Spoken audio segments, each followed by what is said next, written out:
Halo sahabat semua, apa kabar? Semoga kita sehat-sehat selalu ya.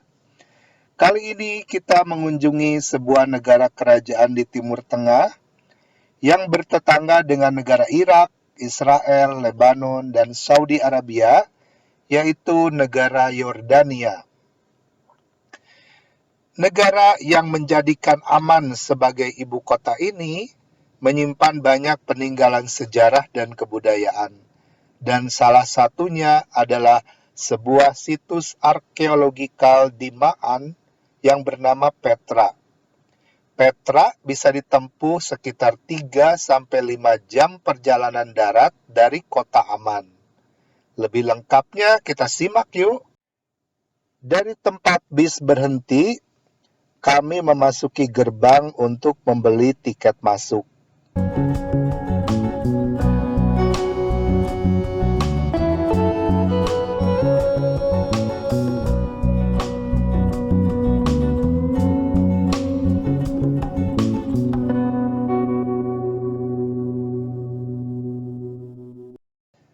Dan dari sini dengan ditemani seorang guide lokal, kami harus berjalan kaki sekitar 2 jam, menyusuri jalanan tanah dan cuaca terik untuk sampai ke Petra. Kami berjalan beriringan dengan banyak turis dari mancanegara. Selain berjalan kaki, para turis bisa juga naik kuda, naik unta, atau menumpang kereta kuda yang unik seperti di film Indiana Jones The Last Crusade. Ya, karena di tempat inilah film itu syuting di tahun 1980-an.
Petra yang berarti batu dalam bahasa Yunani.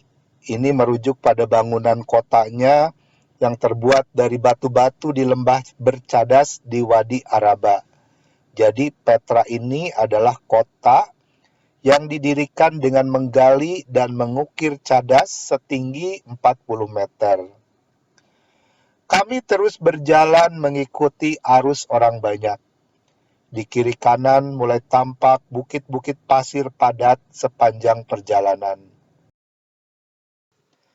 Dinding-dinding berwarna coklat muda, abu, hijau, dan warna eksotik lainnya itu rupanya merupakan pasir padat dan tampak mengkristal, sehingga memantulkan kilauan ketika terkena sinar matahari.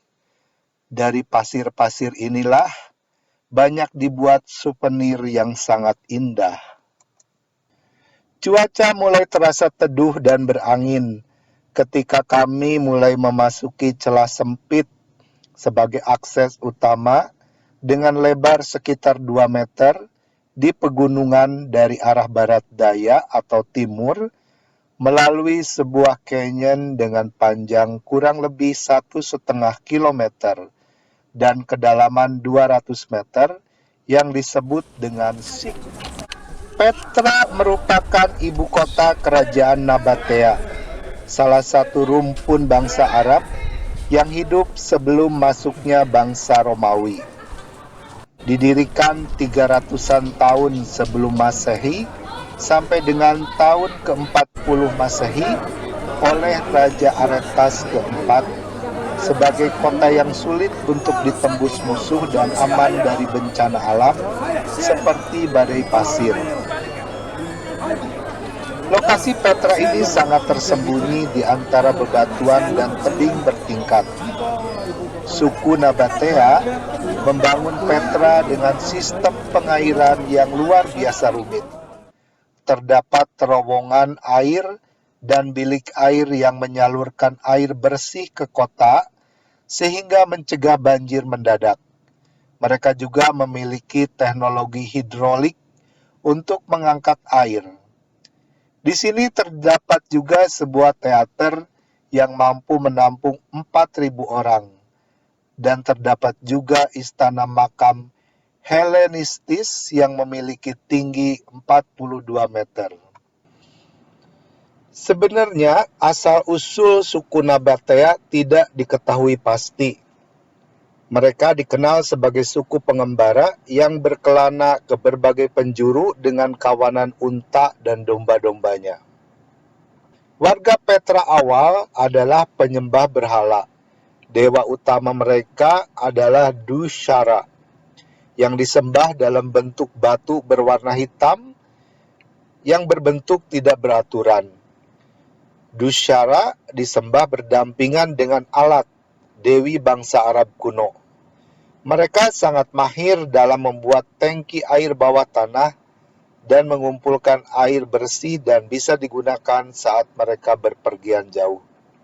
Sehingga dimanapun mereka berada, mereka bisa membuat galian untuk saluran air guna memenuhi kebutuhan mereka akan air bersih. Di akhir abad keempat sebelum Masehi, berkembangnya dunia perdagangan membuat suku Nabatea memberanikan diri mulai ikut dalam perdagangan dunia. Rute perdagangan dunia mulai tumbuh subur di bagian selatan Yordania dan selatan Laut Mati. Mereka lalu memanfaatkan posisi tempat tinggal mereka yang strategis itu sebagai salah satu rute perdagangan dunia. Suku Nabatea akhirnya bisa menjadi para saudagar yang sukses dengan berdagang dupa, rempah-rempah, dan gading yang antara lain berasal dari Arab bagian selatan dan dari India Timur.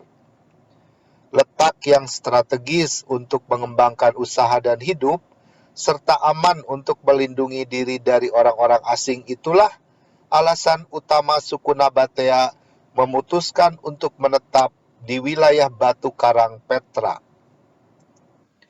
Pada awalnya, Petra dibangun untuk tujuan pertahanan. Lalu kota ini dipadati puluhan ribu warga, sehingga berkembang menjadi kota perdagangan, karena terletak di jalur distribusi barang antara Eropa dan Timur Tengah. Petra dikelilingi gunung-gunung. Di sini ada gunung setinggi 1.350 meter dari permukaan laut. Inilah kawasan tertinggi di area ini, yang disebut Gunung Harun atau Jabal Harun atau Gunung Hor atau El Bara. Gunung Harun paling sering dikunjungi orang. Para pengunjung percaya di puncak Jabal Harun inilah Nabi Harun meninggal dan dimakamkan oleh Nabi Musa. Pada abad ke-14 Masehi, sebuah masjid dibangun di sini dengan kubah berwarna putih yang terlihat dari berbagai area di sekitar Petra. Harun tiba di wilayah Yordania sekarang ketika mendampingi Nabi Musa membawa umatnya keluar dari Mesir dari kejaran Raja Fir'aun. Tahun 100-an Masehi, Romawi pernah menguasai wilayah ini. Arsitektur di Petra pun terpengaruh oleh arsitektur Romawi. Pada 600 Masehi, di Petra dibangun gereja. Abad ke-7 Masehi, Islam hadir, dan pada abad ke-14, makam Nabi Harun di Jabal Harun menjadi tempat keramat bagi umat Islam, selain kaum Yahudi dan Kristiani. Saat berusia 10 tahun, Nabi Muhammad pernah berkunjung ke gunung ini bersama pamannya. Setelah Perang Salib pada abad ke-12, Petra sempat menjadi kota yang hilang selama lebih dari 500 tahun atau disebut juga Lost City. Hanya penduduk lokal atau suku Baduy di wilayah Arab yang mengenalnya. Pada tahun 106 Masehi, Romawi mencaplok Petra, sehingga peran jalur perdagangan melemah.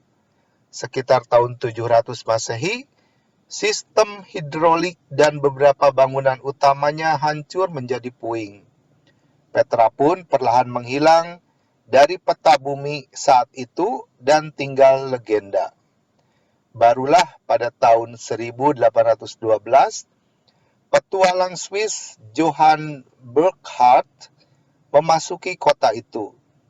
Legenda Petra pun meruak kembali pada zaman modern, dikenang sebagai simbol teknik dan pertahanan. Pada tahun 1985, UNESCO mendeklarasikan Taman Arkeologi Petra sebagai situs World Heritage. Dan pada tahun 2007, Petra dinobatkan sebagai salah satu keajaiban dunia.